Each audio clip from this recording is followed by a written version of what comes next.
વાહ ભાઈ વાહ, શાબાશ પારુલ બેન। હા બેનો, એ વાતમાં કોઈ શક નથી કે स्वामीजीने મારો तरीको पसंद नहीं आयो, पर हाँ उनको मेरा काम बहुत अच्छा लगा, तभी तो उस दिव्य चक्षु वाली नैना का पत्ता यहाँ से साफ करने में उन्होंने बिल्कुल टाइम नहीं लगाया। हाँ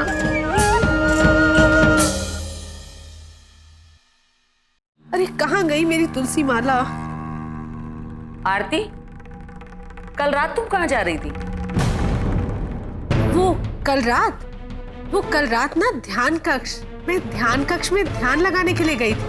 अरे ध्यान लगाने का कमरा तो उस तरफ नहीं है जिस तरफ तुम जा रही थी।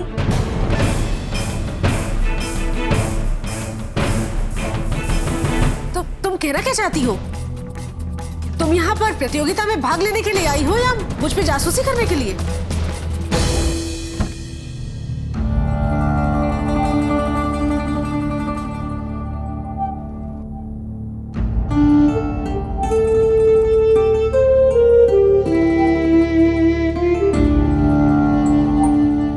ईश्वर की माया, कहीं धूप कहीं छाया। जो हुआ सो हुआ।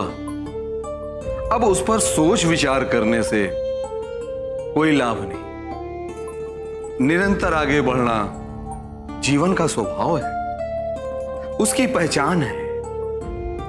सर्वगुण नंबर 1 प्रतियोगिता में आज जो आप लोगों को करना है वो है बातचीत।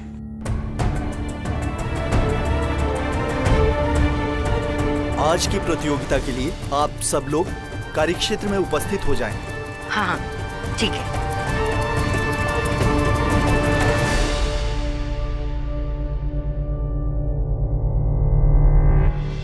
ईश्वर की माया, कहीं धूप कहीं छाया।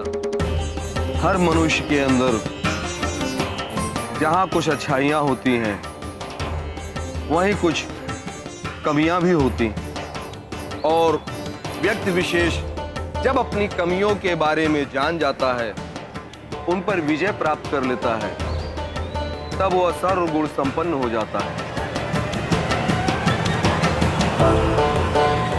तो आज आप लोग एक दूसरे की कमियां, उनके दोष और उनकी खामियों के बारे में बताएंगे। आप लोगों को एक दूसरे के बारे में जो बातें अच्छी नहीं लगती हैं, जो गलत लगती हैं, वही आप लोगों को बोलना है। स्वामी जी, हम सब तैयार हैं।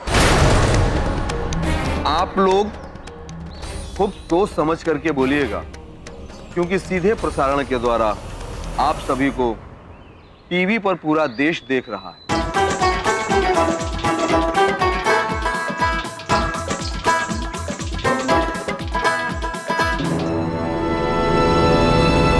तो आज की प्रतियोगिता एक दूसरे के खामियों के बारे में सत्य बोलने की है। तो मैं आशा करता हूं कि हमारे सभी प्रतियोगी इस बातचीत के दौरान सच्चाई और पारदर्शिता को सर्वोपरि रखते हुए सर्वगुण नंबर 1 बनने की चेष्टा करेंगे। पूनम जी, आपको जीतना है। देखते हैं आज क्या कमाल करके दिखाती है पूनम रानी।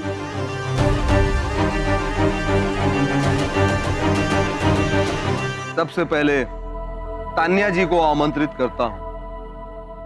अरे स्वामी जी, इस बात में कोई शंका नहीं है कि हमारी तान्या बेन का चेहरा एकदम सुंदर है, पर बेनों मेरा ऐसा मानना है कि इंसान का सिर्फ चेहरा ही नहीं, दिल अच्छा होना चाहिए, सीरत अच्छी होनी चाहिए। तानिया के अंदर मैंने एक ओवर एम्बिशियस लड़की को देखा है, जरूरत से ज्यादा महत्वाकांक्षी।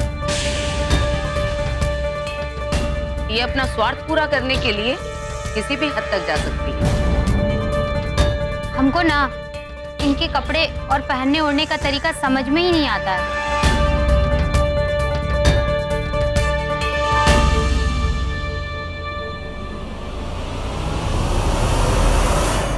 पिंकी जी, अब आपकी बारी।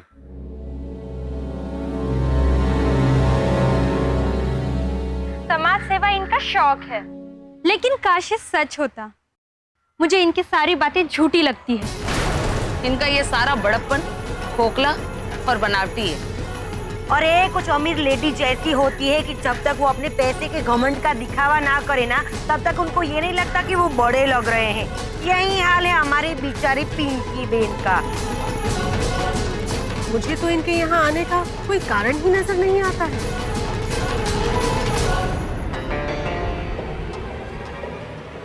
ये पूनम को क्या हो गया?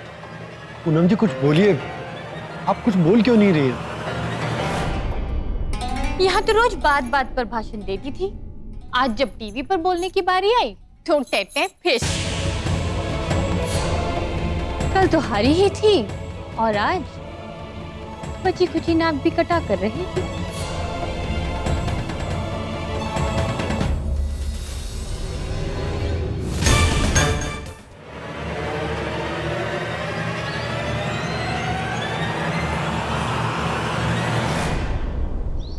अंबिका जैसी वुमन हमारे सोसाइटी में एक बुराई की जीती जागती एग्जाम्पल होती है। और ये स्वामी जी, अपने पति परमेश्वर को ईश्वर के पास पहुंचा दिया है इसने। जो नारी किसी की हत्या कर सकती हो, उसका क्या भरोसा। मुझे लगता है कि ये अपने गुस्से पर कंट्रोल ही नहीं कर पाती होंगी।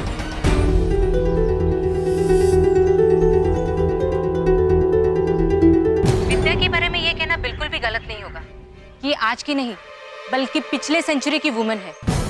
ऐसी गवार टाइप की औरतों की वजह से ही सारे औरतों को बेवकूफ समझा जाता है। मुझे तो लगता है ऐसी गाय जैसी कमजोर बहनों की वजह से ही समाज में आज स्त्रियों पर अत्याचार शुरू हो गया है। विद्या जी को कुछ बोलना सीखना चाहिए। जिसमें आत्मविश्वास नाम मात्र के लिए भी नहीं है, ऐसी महिला सर्वगुण संपन्न कैसे बन सकती है स्वामी जी।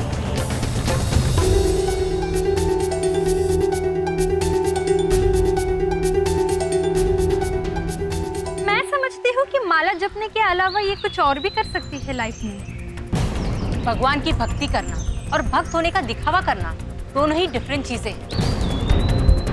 हाँ, मुझे भी कुछ ऐसा ही लगता है, जैसे कभी कभी ये झूठ बोल रही हो और हम सबसे कुछ छुपाने की कोशिश कर रही हो।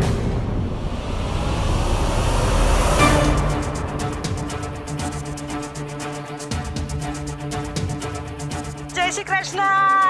जेल में मैंने एक से एक बढ़कर खतरनाक कैदी देखे हैं, लेकिन पारुल बहन उनमें से सबसे खतरनाक लगती है मुझे।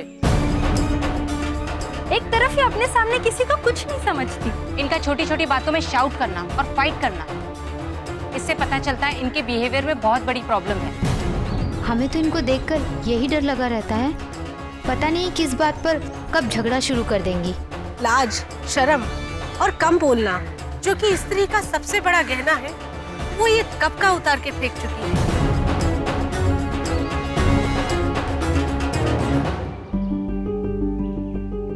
ये क्या हो गया है पूनम को? कुछ बोलती क्यों नहीं है ये? अंत में अब हम बात करेंगे पूनम के बारे में।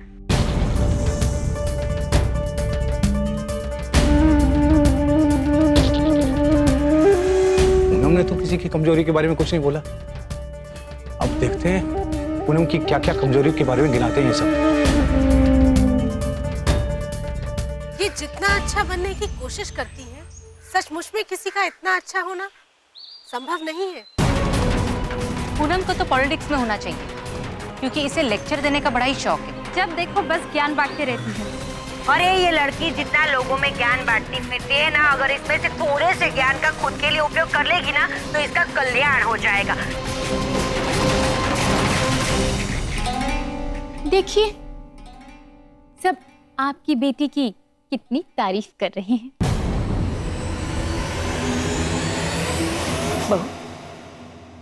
जले पे नमक मत छिड़को। अब समय आ गया है आज की विजेता की घोषणा करने का।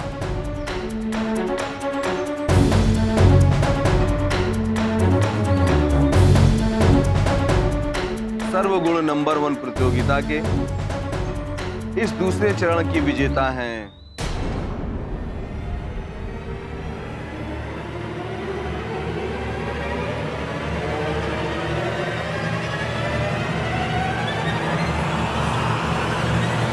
पूनम पूनम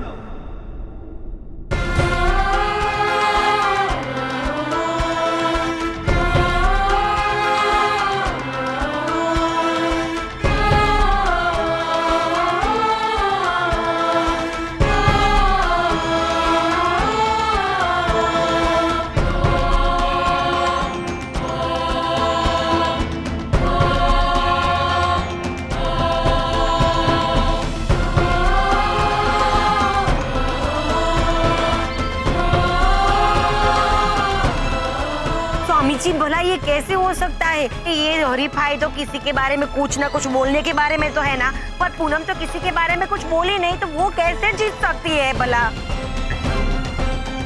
पूनम ने तो इसमें पार्टिसिपेट भी नहीं किया। हे ईश्वर, मुझे तो विश्वास ही नहीं हो रहा है। कोई अपने अवगुण के कारण विजेता कैसे हो सकता है? पूनम, आपने इन सब के बारे में एक शब्द क्यों नहीं बोला? नहीं स्वामी जी, एक्चुअली हम दुविधा में थे। आपने सबकी कमियां बताने को कहा था, सब में तो हम भी शामिल होते हैं। हम सब में कुछ वीकनेसेस, कुछ कमियां होती हैं। जब हम खुद ही परफेक्ट नहीं हैं, तो किसी और की कमियों के बारे में हम कैसे बात कर सकते हैं?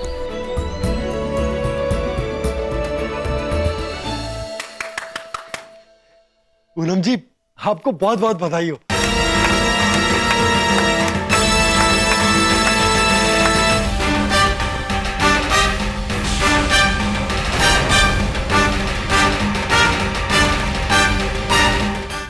सत्य यदि आत्मा के सहमति से ना बोला जाए तो वह सत्य नहीं होता। और पूनम जी ने वही किया है। यदि हम बात करें सत्य में निष्ठा की, अर्थात ईमानदारी की, तो वो भी सबसे अधिक पूनम जी ने ही दिखाई है। स्वयं ये स्वीकार करके कि सबकी तरह इनमें भी कमियां हैं, दोष हैं। इसलिए आज की विजेता है पूनम। देखा मामा, मैंने कहा था ना, पूनम जी जैसी कोई नहीं। तो मैं सारे मोहल्ले में शान से अपनी बहू के किस्से सुनाऊंगा। जीते रहे बेटा, जीते रहे। वाह वाह, हमारी पूनम की जीत का खाता खुल चुका है अब। बहुत बहुत बधाई हो समदन जी आपको। आपको भी। देखना, हमारी पूनम सर्वगुण नंबर 1 बनकर ही लौटेगी।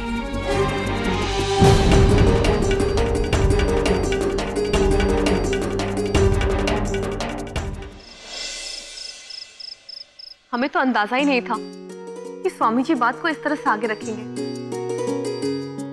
कितना अलग, कितनी गहराई से सोचते हैं ना स्वामी जी। पता है, घर पे टीवी के सामने बैठे सब लोग। पानी लेकर आती हूँ।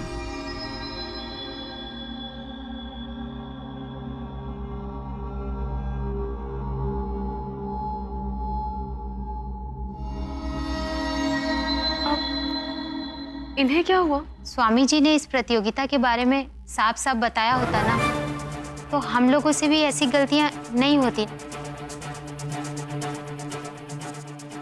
अगर आपको इस प्रतियोगिता का मतलब समझ आ गया था, तो कम से कम आप तो हमको बता सकती थी ना। बातों में इस तरह का घुमाव फिराव नहीं अच्छा लगा हमें।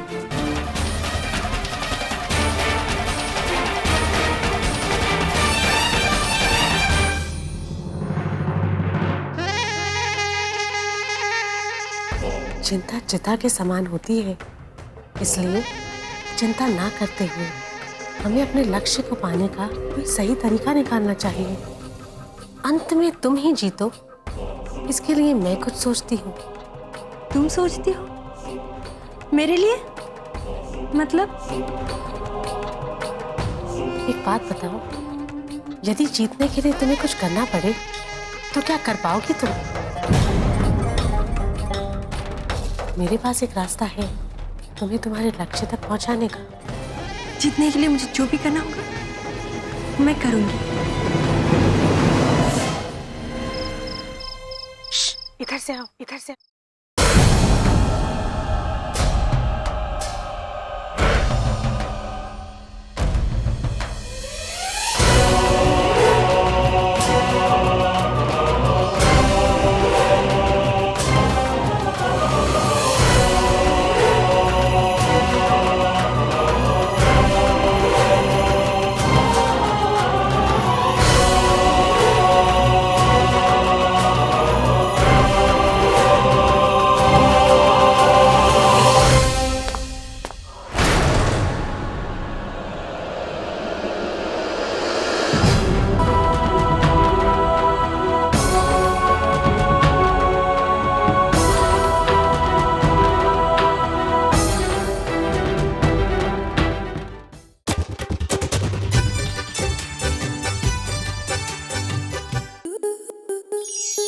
आपके मनोरंजन पर अब नहीं लगेगा कोई ब्रेक। स्टार प्लस के बेहतरीन शोज देखने के लिए लाइक, शेयर और सब्सक्राइब करें स्टार प्लस यूट्यूब पेज को।